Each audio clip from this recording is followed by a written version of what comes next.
నమస్కారం. ఈనాటి విశ్లేషణకు స్వాగతం. బ్రిటిష్ సామ్రాజ్య విస్తరణకు వ్యతిరేకంగా భారతదేశంలో మొట్టమొదటిసారిగా రగిలిన స్థానిక ప్రతిఘటనల గురించి ఈరోజు మనం మాట్లాడుకోబోతున్నాం. ముఖ్యంగా దశాబ్దాల క్రితమే ఆంగ్లేయులకు వణుకు పుట్టించిన తమిళనాడు పాళయక్కారర్ల ధిక్కారం, వారి ఆత్మగౌరవ పోరాటం గురించి లోతుగా విశ్లేషిద్దాం. సరే, ఇంకెలాంటి ఆలస్యం లేకుండా నేరుగా విషయంలోకి వెళ్ళిపోదాం. ముందుగా ఈ పాళయక్కారుల మూలాలు ఎక్కడున్నాయో చూద్దాం. ఆ తరువాత పులితేవార్ ప్రారంభ ప్రతిఘటన, కట్టబొమ్మన్ ఎదుగుదల, పాంచాలం కురిచి పతనం, మరుదు సోదరుల తిరుగుబాటు, చివరగా ఈ వ్యవస్థ ఎంత హింసాత్మకంగా ముగిసిందో ఈ 6 అంశాలను వరుసగా పరిశీలిద్దాం. ముందుగా మొదటి విభాగం పాళయక్కారర్ల మూలాలు. అసలు ఈ పాళయం అంటే ఏంటో తెలుసా? విజయనగర సామ్రాజ్యకాలంలో ఉద్భవించిన ఒక ప్రత్యేకమైన వ్యవస్థ ఇది. సైనిక సేవలందించినందుకు, అలాగే కప్పం చెల్లించే పద్ధతిపై కొన్ని గ్రామాల సముదాయాన్ని ఒక నాయకుడికి అప్పగించేవారు. వాళ్లే ఈ పాళయక్కారర్లు.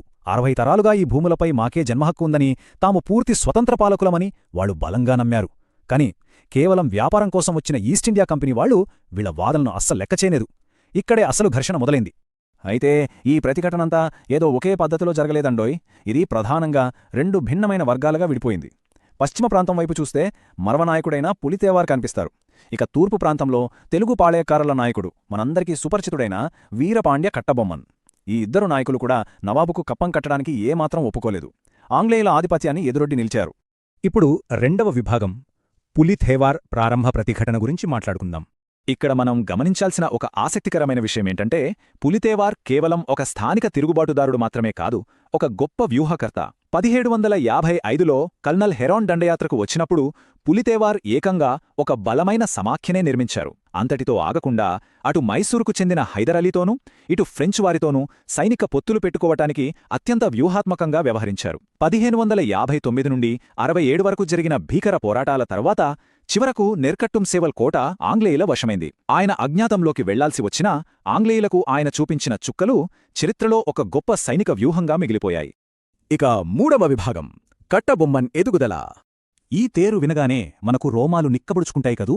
వీరపాండ్య కట్టబొమ్మన్ 30 ఏళ్ల వయసులో తండ్రి మరణానంతరం పాంచాళం కుర్చీకి పాలకుడుగా ఆయన బాధ్యతలు తీసుకున్నారు. సరిగ్గా అదే సమయంలో, అంటే 1792 కర్ణాటక ఒప్పందం ప్రకారం ఆ ప్రాంతంలో పన్ను వసూలు చేసే హక్కు నవాబుల చేతుల్లోంచి ఆంగ్లేయుల చేతుల్లోకి వెళ్ళిపోయింది. ఇక అంతే, స్వతంత్ర స్థానిక పాలకుడైన కట్టబొమ్మనుకు పన్నుల కోసం కక్కుర్తిపడ్డ ఈస్టిండియా కంపెనీకి మధ్య అసలు సిసలైన ప్రత్యక్ష ఘర్షణ ఇక్కడే ప్రారంభమైంది. ఆ సమయంలో కట్టబొమ్మనన్న మాటలు చరిత్రలో సువర్ణాక్షరాలతో లిఖించబడ్డాయి. వాన కురుస్తుంది, భూమి పండుతుంది, మేమెందుకు ఆంగ్లేయులకు పన్ను కట్టాలి? ఎంత సూటిగా, ఎంత ధైర్యంగా ప్రశ్నించారో కదా.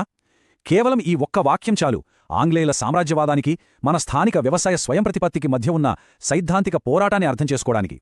ఈ వివాదం కాస్త 1798 నాటికి ఒక అవమానకరమైన సంఘటనతో తారాస్థాయికి చేరుకుంది.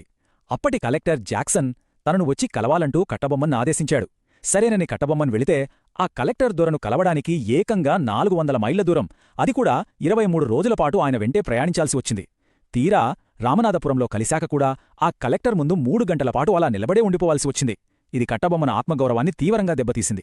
ఇక అక్కడి నుండి తప్పించుకునే క్రమంలో జరిగిన ఘర్షణలో ఒక ఆంగ్లేయ అధికారి మరణించాడు. పరిస్థితి పూర్తిగా అదుపుతప్పి పక్కా యుద్ధ వాతావరణం నెలకొంది. తదుపరి పరిణామం విభాగం 4 పాంచాళం కురిచి పతనం. ఇక్కడ పరిస్థితులు ఎంత వేగంగా మారిపోయాయో మనం జాగ్రత్తగా గమనించాలి. ఒకసారి కాలక్రమాన్ని చూస్తే కేవలం ఏడాది వ్యవధిలో, అంటే 1798 రామనాథపురం ఘర్షణ నుండి ఆ మరుసటి ఏడాది అక్టోబర్ నాటికి ఒక పన్ను వివాదం ఏకంగా కట్టబొమ్మన్ ఉరితీతకు దారితీసింది. అంటే ఆంగ్లేయులు ఎంతలా బెంబేలెత్తిపోయారో అర్థం చేసుకోవచ్చు.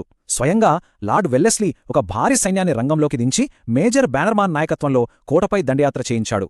ఒక స్థానిక పాలకుణ్ణి అణచివేయడానికి బ్రిటిష్ సామ్రాజ్యం తన పూర్తి సైనిక బలాన్ని వాడాల్సి వచ్చిందంటే ఆ ప్రతిఘటన స్థాయి ఎలాంటిదో ఇట్టే ఊహించుకోవచ్చు. సెప్టెంబర్ 5వ తేదీన పాంచాలం కురిచి కోటపై భీకర దాడి జరిగినప్పుడు కట్టబొమ్మన్ పుదుక్కోటై అడవుల్లోకి తప్పించుకోగలిగారు. కాని ఎంతో విషాదకరమైన విషయం ఏమిటంటే, శత్రువుల చేతిలో కాకుండా ఒక స్థానిక పాలకుడి ద్రోహం వల్లే ఆయన పట్టుబడాల్సి వచ్చింది. చారిత్రక ఆధారాల ప్రకారం ఒక నామమాత్రపు విచారణ కాదు, అదొక ప్రహసనం.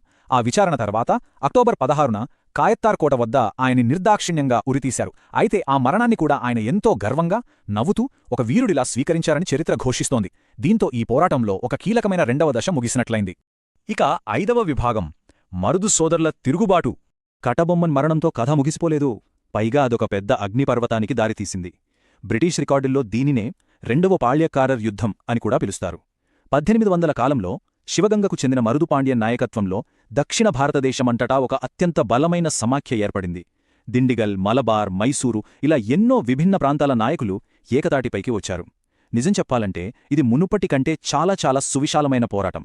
ఈ తిరుగుబాటు స్థాయి, దాని ఉధృతి ఎంతలా ఉందంటే 1800 జూన్ నెలలో కోయంబతూర్లో మొదలై కార్చిచ్చులా వ్యాపించింది. ఆ మరుసటేడాది నాటికి కట్టబొమ్మన్ సోదరుడైన ఊమతురై ఆంగ్లేయులు ధ్వంసం చేసిన పాంచాలంకుర్చి కోటను ఒక అద్భుతమైన వ్యూహంతో మళ్లీ చేజికించుకున్నారు. దానికి తోడుగా మరుదుపాండ్యన్ ఏకంగా 3000 మంది సాయుధులను రక్షణ కోసం పంపించారు. ఈ ఊహించని పరిణామానికి కంగుతిన్న బ్రిటిష్ దళాలు తమ సైనిక సామర్థ్యాన్నంతా కూడగట్టుకుని తీవ్రమైన దాడికి దిగాల్సొచ్చింది. ఆ తర్వాత బ్రిటిష్ వాళ్లు తీసుకున్న చర్య చూస్తే వాళ్ల ప్రతీకార వాంఛ ఎంత భయంకరంగా ఉందో మనకు స్పష్టమవుతుంది. ఆ కోట మళ్లీ ఎప్పటికీ నిలబడకూడదని, మన స్థానిక పాలకుల ఆత్మవిశ్వాసాన్ని సమూలంగా నాశనం చేయాలనే దురుద్దేశంతో స్వాధీనం చేసుకున్న ఆ కోటను పూర్తిగా నేలమట్టం చేశారు. అంతటితో ఆగారా? భవిష్యత్తులో అక్కడ ఎవ్వరూ నివసించకుండా ఉండేందుకు ఆ నేలమీద ఆముదం ఉప్పు చెల్లారు. ఒకసారి ఆలోచించండి, ఇది కేవలం భౌతికమైన దాడి మాత్రమే కాదు, మన మనస్సులపై చేసిన ఒక అత్యంత క్రూరమైన మానసిక అణచివేక. ఇక చివరిగా 6వ విభాగం, ఈ వ్యవస్థ యొక్క హింసాత్మక ముగింపు ఎలా జరిగిందో చూద్దాం. 73 ఇది కేవలం ఒక అంకె కాదు, అదొక పాలకుల సమూహపు కన్నీటి వ్యధ. ఈ తిరుగుబాట్లో పాల్గొన్న 73 మంది ముఖ్య నాయకులను పట్టుకుని దారుణంగా శిక్షించి వారిని దూర ప్రాంతాలకు దేశ బహిష్కరణ చేశారు. ఈ ఒక్క దెబ్బతో స్థానికంగా ఉన్న నాయకత్వ నిర్మాణాన్ని ఆంగ్లేయులు శాశ్వతంగా తుడిచిపెట్టేశారు. ఇది మరో విషాదకరమైన తేదీ, నవంబర్ 16, 1801. ఆ రోజున ఊమతురైతో సహా ఈ పోరాటాన్ని నడిపించిన ముఖ్య నాయకుల అందర్నీ తలనరికి చంపారు. ఈ దారుణమైన మారణకాండ ఆ ప్రాంతం మొత్తాన్ని తీవ్ర భయాందోళనలోకి నెట్టేసింది. ఇక భవిష్యత్తులో ప్రతిఘటన అనే ఆలోచన కూడా ఎవరికీ రాకూడదనే ఉద్దేశ్యంతో ఆంగ్లేయులు చేసిన ఈ చర్యలు ఎంతో కర్కశమైనది. ఈ రక్తపాతం తర్వాత వ్యవస్థాపరంగా వచ్చిన ఒక భారీ మార్పును మనం ఖచ్చితంగా గమనించాలి. తరతరాలుగా స్వతంత్రంగా వ్యవహరిస్తూ సైనిక సేవలు అందిస్తూ తమ భూములను పరిపాలించుకున్న ఈ పాలయకారర్ వ్యవస్థ పూర్తిగా కనుమరుగైంది. దాని స్థానంలో బ్రిటిష్ వారి జమీందారీ సెటిల్మెంట్ అమల్లోకొచ్చింది. 1801 కర్ణాటక ఒప్పందం ద్వారా బ్రిటిష్ వారు తమ ప్రత్యక్ష పాలనను రుద్దారు. శతాబ్దాలుగా వస్తున్న స్థానిక పాలకుల సార్వభౌమాధికారం అలా అత్యంత హింసాత్మకంగా అంతమైపోయింది. ఇదంతా విన్న తర్వాత మనకొక ప్రశ్న కలగక మానదు. కేవలం పన్నుల కోసం, కప్పం కట్టడానికి నిరాకరించి తమ స్వయం ప్రతిపత్తి కోసం స్థానిక నాయకులు చేసిన ఈ క్రూరమైన రక్తపాతంతో కూడిన పోరాటాలు వృధా అయిపోయాయా? అస్సలు కాదు. దశాబ్దాల తర్వాత భారతదేశాన్ని ఏకతాటిపైకి తెచ్చిన ఆ అతిపెద్ద స్వాతంత్ర్య ఉద్యమాలకు మానసిక పునాదిని వేసింది ఈ వీరులే. స్థానిక గర్వం మరియు ఆత్మగౌరవం కోసం వారు చేసిన ఈ తొలి పోరాటాలే ఆ తర్వాతి కాలంలో ఆంగ్లేయుల పాలిట సింహస్వప్నాలయ్యాయి. మరి ఆనాటి ఈ అణిచివేతలు ఆ తర్వాతి తరాల పోరాట స్ఫూర్తిని ఎలా రగిలించాయో ఊహించండి. ఇదే నేటి మన విశ్లేషణ. చరిత్రలోని ఇలాంటి ఒక ముఖ్యమైన పేజీని నాతోపాటు కలిసి చదివినందుకు ధన్యవాదాలు.